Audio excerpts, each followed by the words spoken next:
a lot has happened Yes, since the last time we were at the Learned Corner. Yes. And right now we are seeing the East African community. Tanzania versus Kenya is going on. We saw President launching the affordable housing in Mukuru yesterday, and so many activities that have taken place. You know, the first thing we must say is that Tanzania must determine if it believes in the East African community. Because the treaty establishing the East African community is very clear on the free movement of goods and people. Yes. And when a Kenyan visits Tanzania, the treaty allows them to be present in Tanzania. Yeah.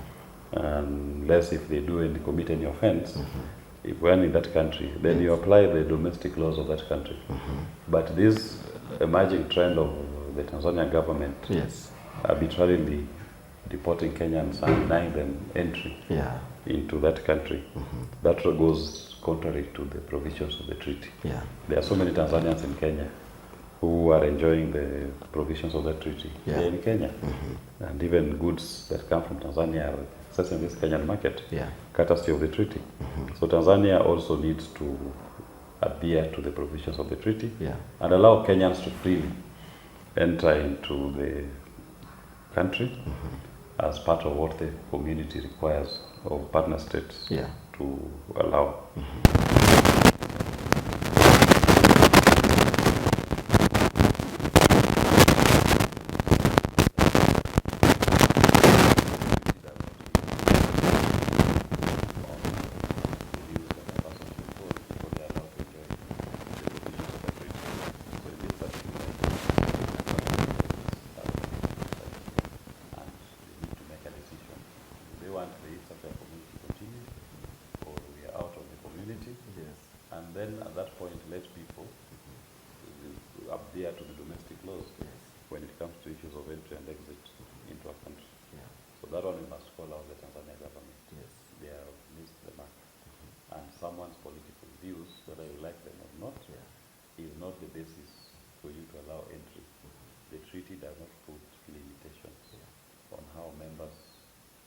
Members of the member states can enjoy their rights under the treaty. And you also saw Kasongo launching 1,000 housing units in Mukuru. And they want to make so much noise about it. Those houses, as we said, are built using taxpayers' money. They are built on public land.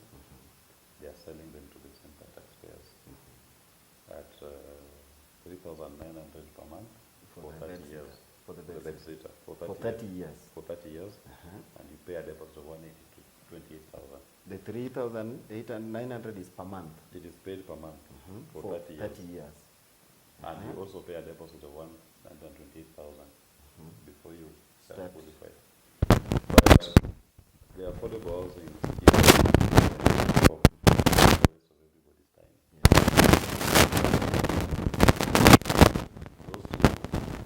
Live in informal settlement in Nairobi are more than 2 million Nairobians.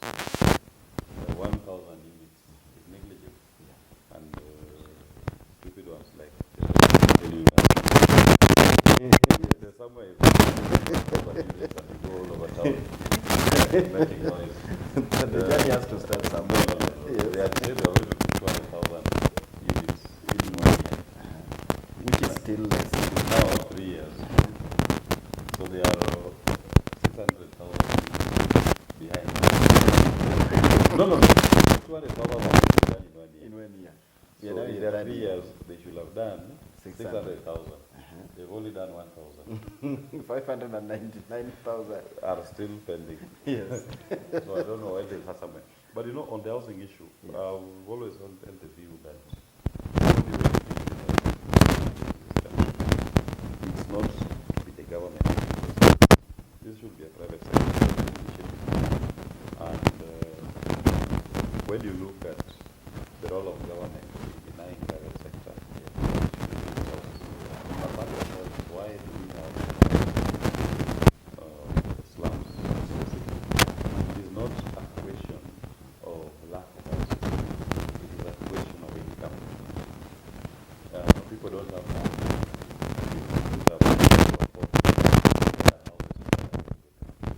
So you cannot attend to the problem of housing by trying to, you should address the income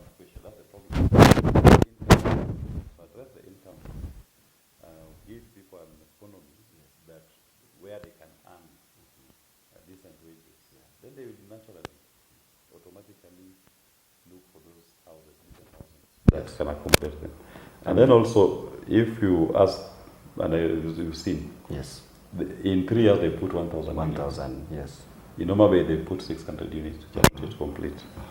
Against a population of almost 600,000 Omabayans.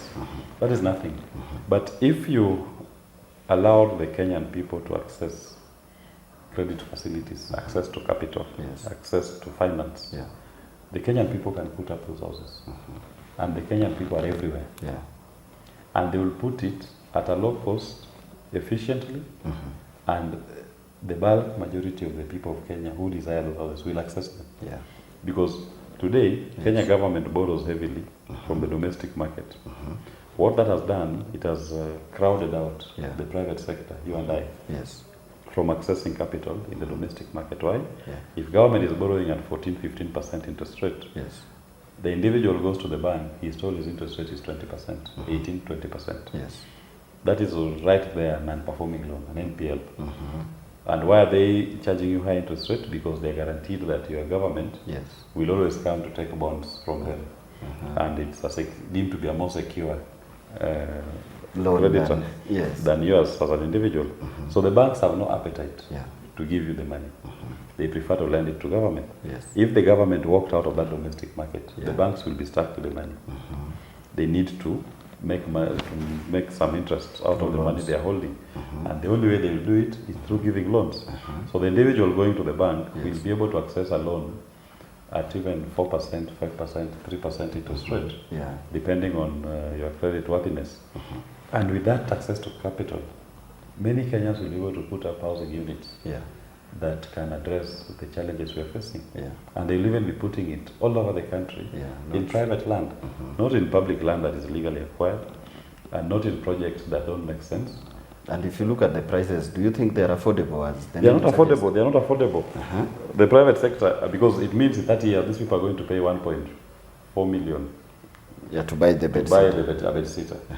Go to bed sitter units that have been put up even here in Kilimani. When we go to Thika Road of Mirema Drive.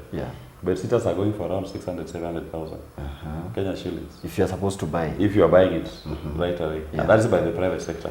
That is a private sector who is not building on public land, who is not collecting housing levy. Yes. You still charging you a lesser cost. Yes. But this one who is building, is collecting housing levy from you, is building on public land, is charging you 1.4 million. Yes. It is a ripoff. So it cannot work. And this system, we must reject it. Yesterday we saw you in court actually, the party leader, Safina Party, George Wajakoya, Roots Party, and so many other leaders. And you as a lawyer, you were there when Governor of Trans Nzoia was taking his plea on the charges that are being put on him.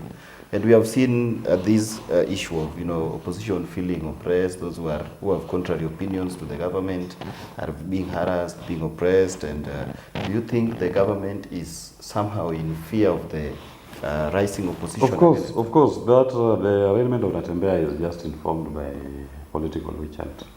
Because even if you look at the manner in which the EFCC conducted that whole shenanigan, you can see heavy hand of politics behind it. George Natembeya is a renowned governor and public administrator of long standing, that if you issue him the summons, he will appear to court or even to EFCC if so desired. Why deploy such heavy-handed policemen? Do you think the manner was not?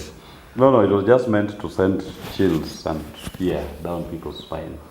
It is just a clampdown by the state. But those tactics have been used before and they have failed.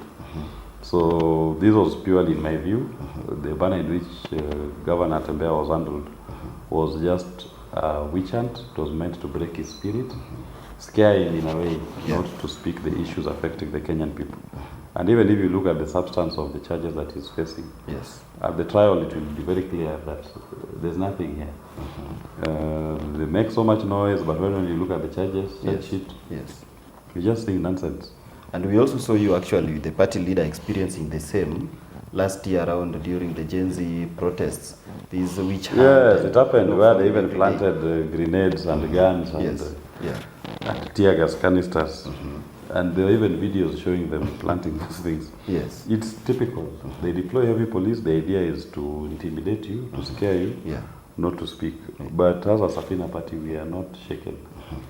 We are used to those things. Yes. So when they try to intimidate us, they don't know that we draw energy from those intimidations. Yeah. In fact, we get stronger and more convicted when they deploy those kind of tactics on us. Yes. And that is the lot of many Kenyans. Kenyans are suffering. Yeah.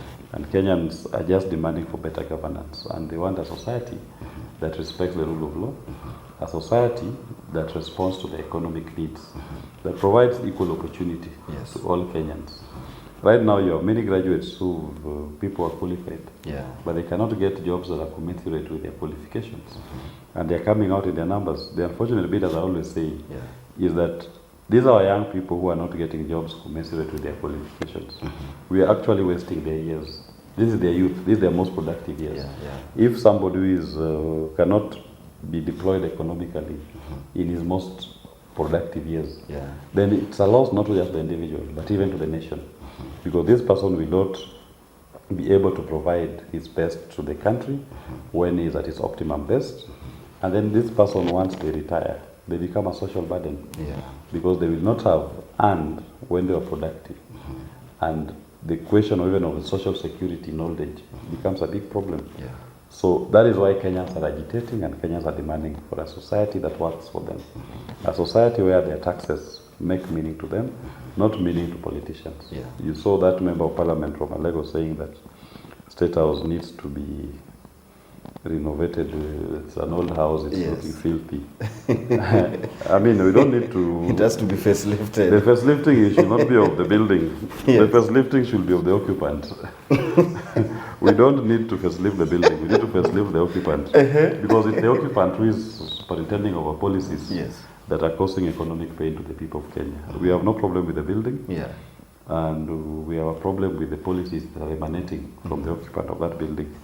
Policies that are causing pain and policies that are causing suffering to the bulk majority of the people of Kenya. So if we uplifted the occupant, then maybe we will see economic policies that are going to improve the lot of the people of Kenya. Economic policies that are going to give Kenyans an opportunity to realize their full economic potential and to be able to engage productively in the development of this nation. That is what we look for. We need not uplifting the building. If you don't uplift the building, you deal with the hardware. When the software is still rust, you will not get any success. And we are actually now seeing politicians hitting the ground from the newly party leaders for DCP, Rigathi Gachagua, to other politicians hitting the ground day and night. And Safina Party has not yet started doing that. No, Safina Party is very active. No, they meet, greet people. We are very active. We are. No, I told you the ship moves in slow motion. But when it emerges, you see the aura of a ship. That is Safina, the ark. The ark is very active. We are having our conversations with our members and prospective members. And we've mapped out the country and where we are going to have candidates contesting. And we will see the strength of the party. There are many people who are going to our offices at View Park Towers. Our website is inundated with many Kenyans trying to ask to be registered as members of the party. So we may not be as loud as the others. Still waters run deep. Still waters run deep. That is Safina. I want to take this moment and talk to the youth generally, because we are now seeing them on our pages and social media platforms who are coming up with defensive ideas every time the opposition feel attacked. And of course, you being part of that, sometimes they may feel intimidated from how the leaders are being harassed and maybe give up in the process. No, we cannot give up. We cannot give up. When you see a regime resorting to underhand tactics, strong-arm tactics, to try to respond to the pressure they are facing, that is a confirmation that we are doing well. It means that the pressure is working, and the pressure on this evil regime is working, and the Kenyan people should not give up the fight for a better society, fight for a better Kenya. I believe even Governor Natembeya, when I was with him in court, he showed strong resolute. His spirit was not broken, and he is so firm And those who believe in a better Kenya, we can only get stronger when we hold the line. We should not surrender to the oppressor. The time for the oppressor has come, and it is one term, and he goes. And the term is coming to an end next year, 2026 election date.